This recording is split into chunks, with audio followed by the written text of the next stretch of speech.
Hello everyone, this is Venom, and here is your final shape review. Now, today's review is going to be a little bit different. Now, whenever I review a game, I've got a set of strict criteria that I am constantly updating. In fact, I've had to restart the criteria and update it again because I lost the original list, but I've got a very strict set of criteria I have to adhere to. Now, that criteria is typically split into two parts. I've got the technical half, which is the first part. Does the game work? Are there performance issues? Are there microtransactions? That kind of thing. And I've got the second half, which is the subjective portion. Is the game fun? Pretty much mostly that. Is the game fun? Are the controls easy to use? That kind of thing. Is the story good? So that's the subjective part. And I typically give each section 5 points. Now, the subjective stuff, there's a bit of wiggle room there. I get to kind of use my own subjective opinion. And I can kind of guess what I think my audience will like as well. However, the technical aspect, like I always say, is going to be a solid point system. There is no wiggle room. If the game has bad performance or if there are microtransactions, those are hard points lost. You cannot get them back. I have to be very subjective, even in games that I like. Now, that being said, the final shape is going to be a little bit different. It's going to be a little bit harder to review because not only is this an expansion, this is not an initial release, this is an expansion. Not only that, but it is the end to a 10-year journey. So this isn't just going to be a regular expansion like we would normally review. This is actually going to have some different criteria that's going to both work for and work against Bungie in this case. So because this is an end cap of sorts, because a lot of things have to be tied up together with this expansion, there are going to be things that I'm going to have to grade a bit harsher on as far as this expansion goes, and there are going to be some things that are going to be a bit more permissible. So that being said, we're going to start off with the first thing, and that's going to be the technical section. Now, the technical section is divided up into 5 parts. They are, does it work? Is the game actually broken? What's the performance like is the second. Is it what was advertised? Is the game actually, false advertising, or is the game actually what was advertised it to be? Are there microtransactions and season passes in there? And finally, is the pricing for the actual base game fair? Alright, so to begin with, does the game actually work? Does the expansion work? And that is where we're actually going to run into our first situation where we kind of have to think about this in 2 different ways. So on day 1, I was actually one of the first people in the game. Now, I want you to keep a couple things in mind. Typically, when you log into Destiny 2, if there is a large line, it'll put you in a queue, and if the servers are down, it'll say press escape to try to restart the game.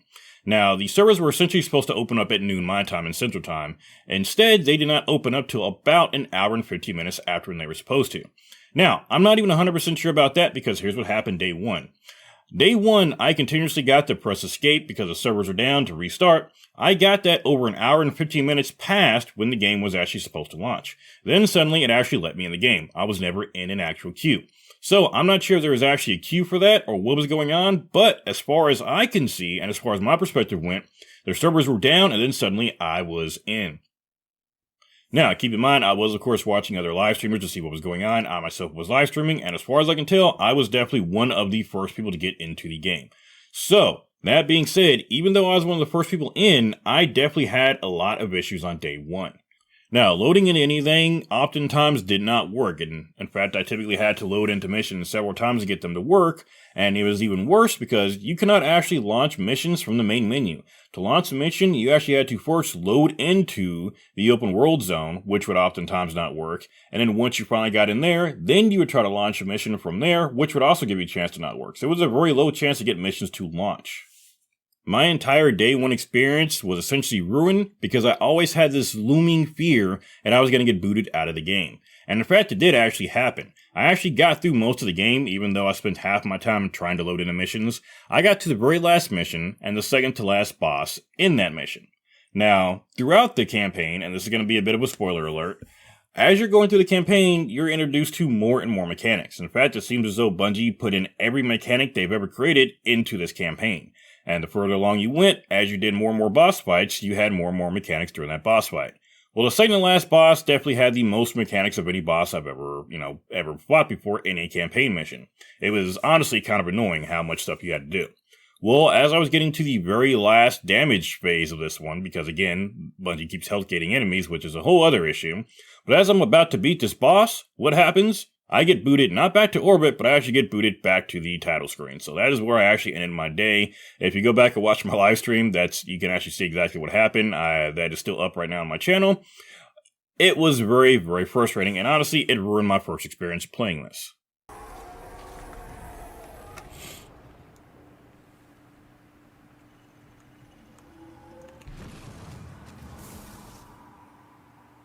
Nope, going to bed. Nope, no fucking way. No fucking way. After all that shit, I'm done for the fucking evening. It booted me all the way back to... Nope, I'm done. Night, folks. I'm done. I'm fucking done. Now, this would be much worse if it weren't for the fact that day 2 was perfect. After the first day, I haven't seen any server issues since then. In fact, Bungie put out a chart that essentially showed their first date. I don't know what change they made, but essentially, as soon as they made that change, there were no more server issues. I don't know what the hell was going on with Bungie that day, and with the servers, but we went from absolutely unplayable to smooth as butter. And here's where the review is going to take a bit of a weird turn. Now the question here is, do we compare this to other day 1 expansion launches for other games? Do we compare this to other just straight up new IP launches in general? Or since Bungie already has plenty of experience with day 1 launches with plenty of expansions, do we hold them to a higher standard? Well, that depends. Was this Bungie's fault or the players' fault? By players, I mean, were there just way too many people trying to log in, way more people than anybody could have possibly predicted, and nobody could have predicted this? Or were Bungie servers just not prepared after 10 years for the final shape? Well, if the Destiny 2 team Twitter is any indication, it looks like Bungie just had issues with their servers. In fact, I'm reading one of the tweets here. There were actually several that day. But it says, upon launching the game, we noticed network-related signs and issues related to failures in our load balancer machines. We were forced to route traffic around them and partially mitigated this issue within 2 hours of launch. And in fact, they eventually did come out with a graph showing that once they fixed some issue in there, that the servers basically stopped having issues. So yeah, I'm going to go ahead and say that this is definitely on Bungie at this point. They're a huge company. They've had 10 years of experience with this game alone. They've gone through several different expansions, not just for Destiny 1, but for Destiny 2 as well. They've got the experience that this should have never been a thing. This should have not been an issue. Now, granted, there probably would have still been queues for the game, but we should not have been experiencing the crashes and the constant loads that we were. So, unfortunately, this is going to be a negative against Bungie for this one. The performance on day 1 was very poor. Now, day 2 onward was awesome. However, again, first impressions were everything, and the first impression for Bungie for the final shape on day 1, unfortunately, is going to be forever tainted because of just how bad the servers were. Now, does that mean that the game is not fun to play now? No, of course it is. I'm enjoying it quite a bit. However, like I said, and like I was saying on my reviews, I have got to be consistent across all games. Now, statistically, I don't think there's that many that this probably happened to, but how many people actually picked up Final Shape and actually got a refund afterwards because of just how bad the servers are? I can't imagine it was a ton, but there are still a few, and it is an issue that some people would take, issue with. So, unfortunately, this is definitely going to be a negative on Bungie. I'm going to give them a full -1 point for this one. Mainly because they've got the experience. If this had just been a new game, if this was a new IP, if this was any other company on their first expansion, I would probably congratulate them on fixing their issue within 24 hours and having smooth servers afterwards. But because this is Bungie, and because they were hyping this up for so long, because this is the end to the Light and Darkness saga, because this is pretty much their big cornerstone expansion, this is their big one, their biggest one ever. They dropped the ball on this one on day 1. I mean, they had the experience to not let this happen, and they did. So if any company doesn't get a pass on this one, it's going to be Bungie, and unfortunately Bungie, they dropped the ball on this one. So under does it work, and for performance, as of right now, we are up to 1 point. Like I said, Bungie's got the experience that some of these issues should have never happened, so as of right now, we've just got the 1 point. Now, next up, a very simple section. Is the final shape what it was advertised to be? And yes, it is. It is the expansion for Destiny 2 that is the end of the Light and Darkness saga. It may sound like it's something that should be self-explanatory or simple, but you would be surprised on how many games and how many products are advertised as one thing and end up being something totally different. So yes, this is what was advertised. You get full marks for that one. Next up, everyone's favorite section, the microtransaction section. And of course, nothing has changed. Destiny 2 still has microtransactions, and they've still got season passes. In fact, Destiny 2 has some very egregious microtransactions. In fact, they've got microtransactions that allow you to do things like transmog, and they have microtransactions for armor that are upwards of $20-something.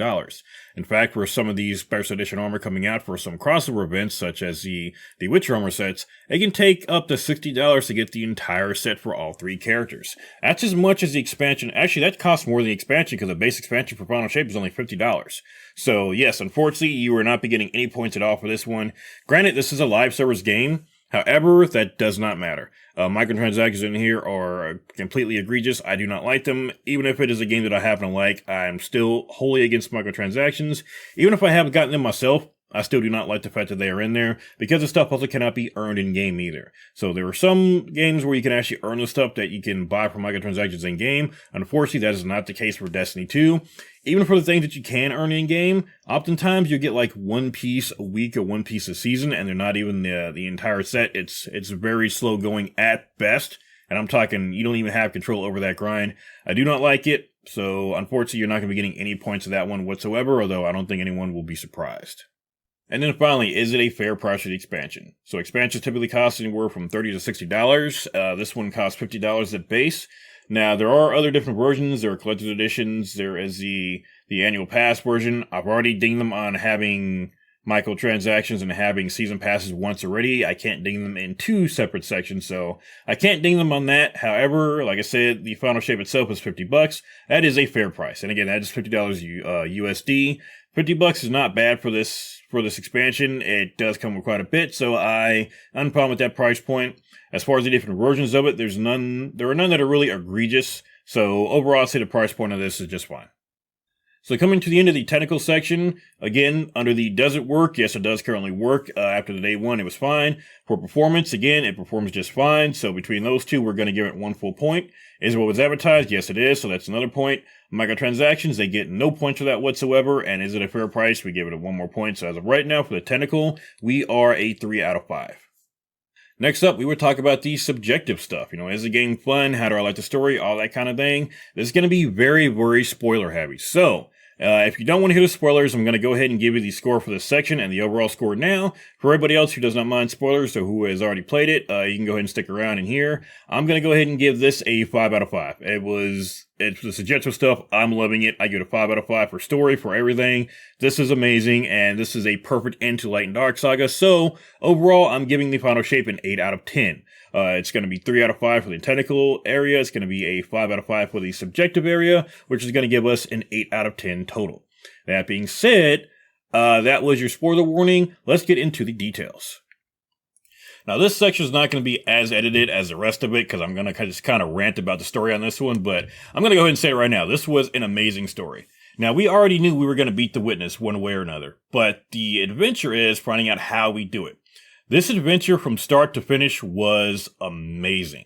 Now, we got to see the full circle of Cade and Crow, of course, at the end of the last season, Season of the Wish.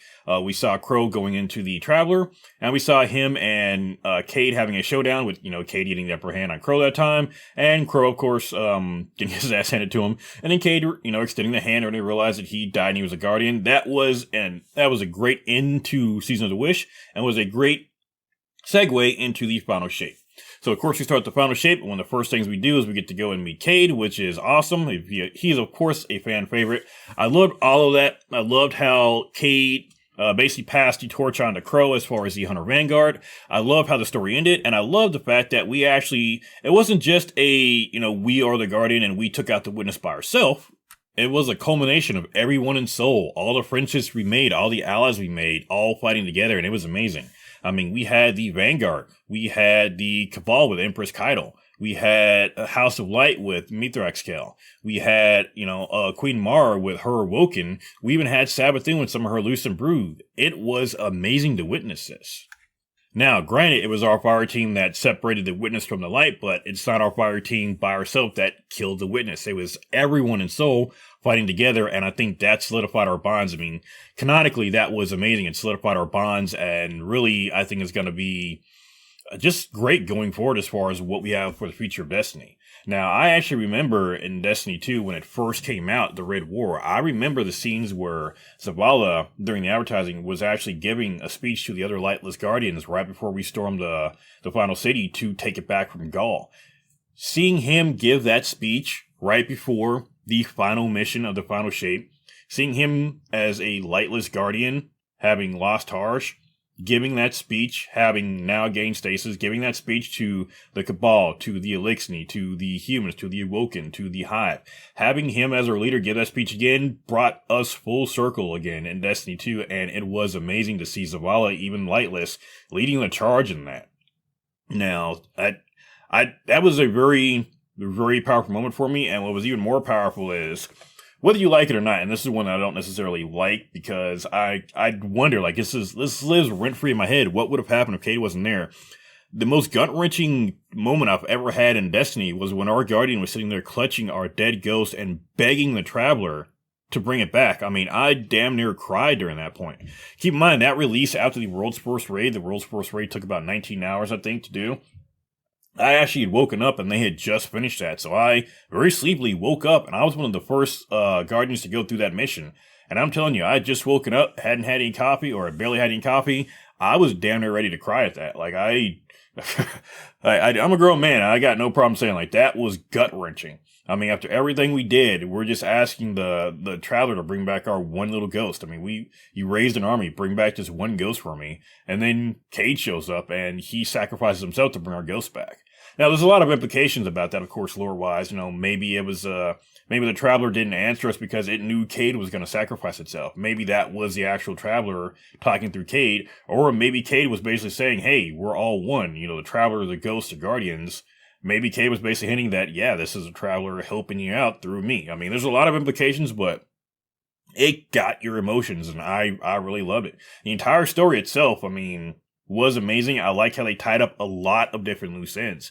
Now, granted, there are some loose ends still left out in the galaxy, in the system, but the Light and Darkness saga itself, for the most part, is done. I mean, yeah, there's going to be a few things. We still got to deal with, like, Savathun. We still got to deal with Frickle, stuff like that. But that's not necessarily Light and Dark related. I mean, the threat of the Witness is over, and we even got a sneak peek at a bigger overarching threat that's not necessarily Light and Dark based. It's just a bigger overall threat. Now, let's talk about some of the features that came out with the Final Shape as well. And the big ones are going to be the exotic class items, or it's going to be prismatic, and it's going to be some of the weapons that have come out. Now, first off, as far as the exotic weapons, I mean, overall, they're pretty good. I mean, stuff like Kostov or, you know, fan favorites, there were some issues with it, but people are trying to get it now. Things like the Microcosm are actually wrecking house. We were very worried that they weren't going to be great, and they are doing pretty good. The exotic items for each class are hit and miss, but I would be remiss if I did not talk about a little controversy going on right now. I've already made a video about this already, but I gotta mention this in the review, that there is a bit of an issue with people being upset with the exotic class item and how you get it. Now, the controversy is this, that the exotic class items are very, very sought after items, but to unlock them, you have to do a multiplayer mission.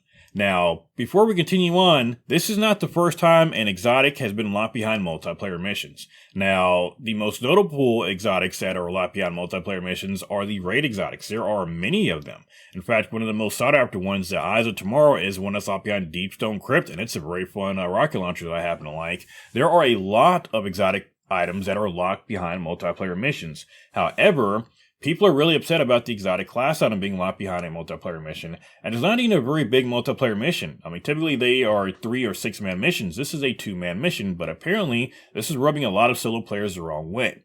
Now, it's not a matter of whether you're right or wrong or not, because it doesn't matter. I mean, you're not wrong if you don't want to do it. However, you do have to understand that Destiny is not a single-player game in multiplayer aspects. Destiny 2 is a multiplayer game. So the fact that people are upset that they have to do multiplayer things in the game to unlock some stuff is a little confusing, to be honest. Now, I've seen everything from people complain about their social anxiety, which again, I understand because I've got social anxiety. I've had issues getting into clans or being too scared to do so or being too scared to do raids. And I've seen other people say that you're elitist for suggesting you have to do things in multiplayer to unlock stuff. I don't understand that mentality. I understand that there are a lot of people that don't want to do things like raids or do multiplayer missions for one reason or another. Either they don't have microphones or they don't, or they're very, again, socially awkward or socially anxious. I mean, there's a lot of different reasons for that. However, again, this is not like it's a single player game with multiplayer facets to it. This is a multiplayer game. Even solo players are actually playing most of their time with other people. Now, what I mean by that, where everything from strikes to PvP, I mean, all these things are all multiplayer. You just don't necessarily have to coordinate as much as you do with things like raids or this new mission. So a lot of stuff in the game is actually multiplayer. There's actually very few things that you can actually do feasibly single player. I mean, the campaigns, some open world stuff, if you're really, really good, you can probably run some Nightfalls, but typically the people that are able to do things like Nightfalls, especially Grandmaster Solo, are also doing these things in groups too. You're not seeing very many people doing those solos. Now, are there that people that actually do that? Yeah, they actually do. And there are plenty that run the exotic quest missions solo as well. I've done it before. The dungeons you can do solo. But for the most part, Destiny 2 is meant to be played with other people. And that is where the controversy is coming into play. And there does seem to be a very hard line. There are people that are either adamant that they should not have to play with other people to unlock some of these items. And there are other people that are just like, hey, this is a multiplayer game. Choose a struggle. Either you want the class item or you want to be socially anxious. I mean, there's no real middle ground that I've seen from anybody. And I mean, I definitely have my opinions on it as well. I mean, again, this is a multiplayer game. I understand being socially anxious because I myself was too. But again, I had to decide, do I want to do things like raids? And that's where it actually started for me. I wanted to raid, but I was too scared to join a clan or to actually try raids. And I eventually had to get over that. And I had to join a clan. I did. I found a clan that I really loved for some years. And I learned to raid. Even today, I'm very socially anxious when I do it. I get very, very anxious, especially when I'm about to do a Sherpa. I'm scared to death, but I still go ahead and do it. Now, am I saying that everybody can do that? No. But I am saying that if you're upset about multiplayer aspects in a multiplayer game, then maybe it's not for you if you don't want to do the multiplayer aspect. Now, I could talk about this all day long. I've already made one video about it already. But, like I said, I would be remiss if I did not mention that there was a supposed controversy, or at least people upset about how you get the exotic class items, which were advertised fairly heavily in the... Well, I'm not even going to say fairly heavily because there was actually only one thing that really came out for them. There was one write-up that talked about the class items. And one of the arguments that, again, people have talked about is that this was a cornerstone advertisement for the final shape. It actually wasn't. They only talked about it in one viaduct. Now, the same with Prismatic. I mean, they don't typically go over the same things over and over again when they're giving us new information. But it's not like this was on every single video they talked about. This was just kind of mentioned. It was like a 6-minute portion of a viaduct. So it is something that people want. It is very popular, and they have some really cool roles for it. Don't get me wrong. That's why it is so popular and why people want them so much. However, again, the best stuff in the game is in multiplayer, unfortunately. So that is what is going on with that. Again, depending on where you fall on it, you either agree or you don't. Let me know what you think down below. But again, that is what's going on with the class items. There were other exotics that came out with this expansion that you need multiplayer people to get, or you need multiple people to get, but no one else seems to be complaining about them. Just the exotic class item, because this is obviously something that's really, really cool, and that's why that's such a hot button issue right now. Now, Prismatic is the other big thing that was built as far as features for the final shape, and so far Prismatic is everything I'd hoped for and more.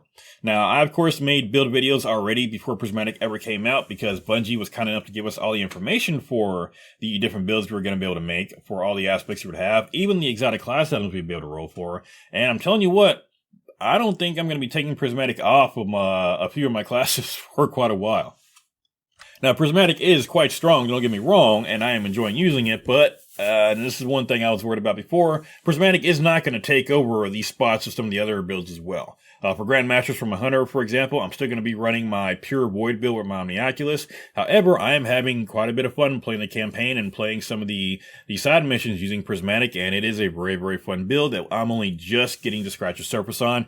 Same with the Warlock. I played with my Titan a little bit. I'm still trying to get through the story on that one, but so far with the Warlock and Hunter, I'm enjoying it quite a bit. And the Titan, I know has got some crazy builds, especially with the strand aspects that it has available to it. So far, Prismatic is everything that was promised and more. It is a very, very fun subclass. It plays very different than anything that we played before. I'm enjoying it, but it does not overshadow the other classes too much. Now, granted, it is the new hotness right now, so it's going to be #1 for a while, but I do expect that other classes are still going to be dominant in certain activities for a long time to come. Now, finally, I do have to talk about the future of Destiny 2, and I have to talk about some things that I spoke about in other videos to really put that in perspective. So this is not necessarily Final Shape related, but it is still tied to the future of Bungie and what the Final Shape actually means. Now, of course, before the Final Shape came out, Bungie was in a pretty dire situation, and I'm not sure how they're looking right now, but they are in serious trouble of being taken over by Sony and losing a lot of their player base. Now, I said for them to keep their player base and to be secure moving forward, they had to do two things. One, they had to make sure that they ended the Light and Darkness saga not only in a respectful way, but in a way that made sense and in a way that really paid homage to the last 10 years that their community has actually spent playing this game. It had to actually be lore accurate, it had to be amazing, and it had to actually end this in a way that made sense to actually tie up the Light and Darkness saga. It couldn't be fight one more big baddie and then there's still going to be more Light and Darkness saga later on. No. This was supposed to end the Light and Darkness saga. It had to actually end the Light and Darkness saga properly.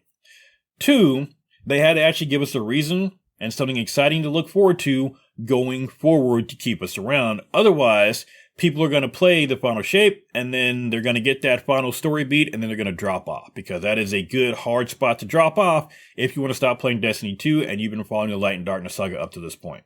Now, Bungie has already gone ahead and previewed all 3 episodes for this year. Episodes, of course, are the new version of seasons. They're functionally the same thing. They're just smaller stories, but they're just going to take 4 months instead of 3 months. They're just basically overblown seasons. But that being said, Bungie has gone ahead and previewed all 3 episodes for this year, and they look pretty amazing. They've also gone ahead and said that next year is going to be called Frontiers. So know that next year is going to be something to do with Frontiers, and we could be going exploring new planets. We could be going exploring new areas in the galaxy. We don't know, but we do know that there is more having to do with Destiny 2 coming out in year 11. Right now we're in year 10, so we've actually got some stuff to look forward to for the future of Destiny. So, I mentioned at the beginning of this section that I went ahead and gave Final Shape a 5 out of 5 in the subjective area. I'm going to go ahead and reiterate that again. 5 out of 5. I enjoy what Final Shape gave us, and I am looking forward to the future. However, I do still have one worry outside of this review, and that is, my worry is that Bungie falls into their old habits again. Now that they've done good, and they have their player base, we're here, we're good right now. My worry is that Bungie's going to fall into their old habits. Their execs are going to start pushing microtransactions, and they're going to start pushing to make more money again, and we're going to fall into the same issues that push Bungie into the corner they are in right now. So I do hope that Bungie does not fall into that habit. I do hope that they stay making good content. I hope that this high right here is just the low point and they continue to go higher from here. We're at a high right now. I hope that we just go higher from here. So whether or not that happens, I don't know. We will find out in the coming years. We'll find out in the coming months. But that's going to do it for today, guys. I'm giving the Final Shape a solid 8 out of 10.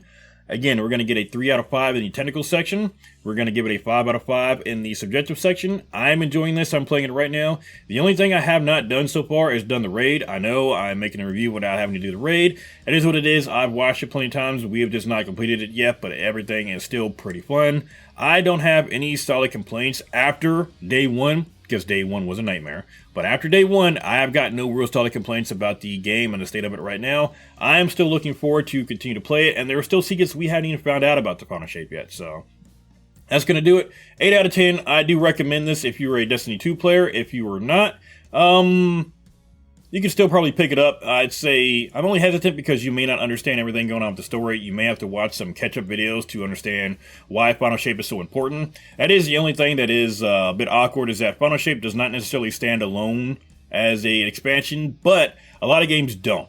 Endwalker, for example, in Final Fantasy XIV, if you haven't played every expansion and the base game up to that point, Endwalker makes no sense. Final Shape is the same way. And I don't necessarily think that expansions have to stand on their own either. They should just be expansions upon the story that's already there too. So as long as you've got a base knowledge of what's going on in Destiny already, then Final Shape is going to be very fun for you. If not, you're honestly going to be really confused, but the gameplay itself is going to be fun. So that is going to do it for today, guys. Thank you all for coming by. Please leave a like on the video if you liked it. Please sub to the channel if you love what we're doing, and I will see you all on the next video.